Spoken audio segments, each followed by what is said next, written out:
জুলাই আগস্টের গণহত্যায় বিএনপির ৪২২ জন নেতাকর্মী নিহত হয়েছেন বলে জানিয়েছেন দলটির মহাসচিব মির্জা ফখরুল ইসলাম আলমগীর।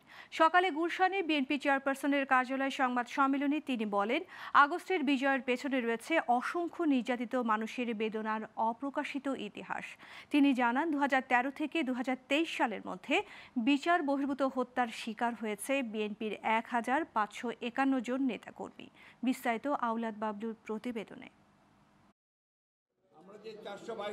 আন্তর্জাতিক গণতন্ত্র দিবস উপলক্ষে রোববার বিএনপি চেয়ারপারসনের গুলশান কার্যালয়ে গত ১৬ বছরে দলের কয়েকশো নেতাকর্মী হতাহত ও নির্যাতনের বর্ণনা তুলে ধরতে এই সংবাদ সম্মেলনের আয়োজন করা হয়। এতে বক্তব্য দেন দলের মহাসচিব মির্জা ফখরুল ইসলাম আলমগীর।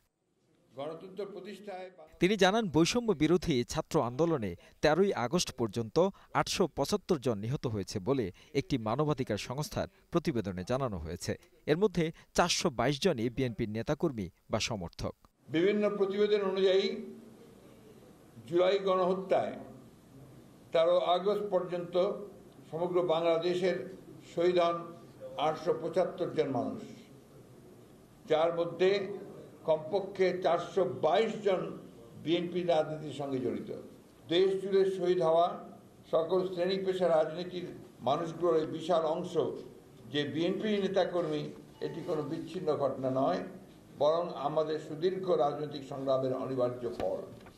৫ই আগস্ট শেখ হাসিনা সরকারের পতন প্রসঙ্গ উল্লেখ করে মির্জা ফখরুল বলেন, এই বিজয়ের পেছনে রয়েছে অসংখ্য নির্যাতিত মানুষের বেদনার ইতিহাস, যা ছিল ১৬ বছরের ক্রোধ ও অব্যক্ত বিস্ফোরণ বুকে ধারণ করে ফ্যাসিবাদের বিরুদ্ধে লড়াই।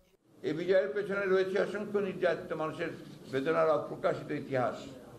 গুম হওয়া ছেলের ফেরার প্রতীক্ষায় ব্যথাতুর মায়ের ডাক, স্বামী হারানো বেদনা বিধুর স্ত্রীর অনন্ত আর্তনাদ, পঙ্গু বাবার জন্য সন্তানের হৃদয় বিদারক হাহাকার, আর কারাগারে বন্দী ভাইয়ের জন্য বোনের নীরব প্রার্থনা।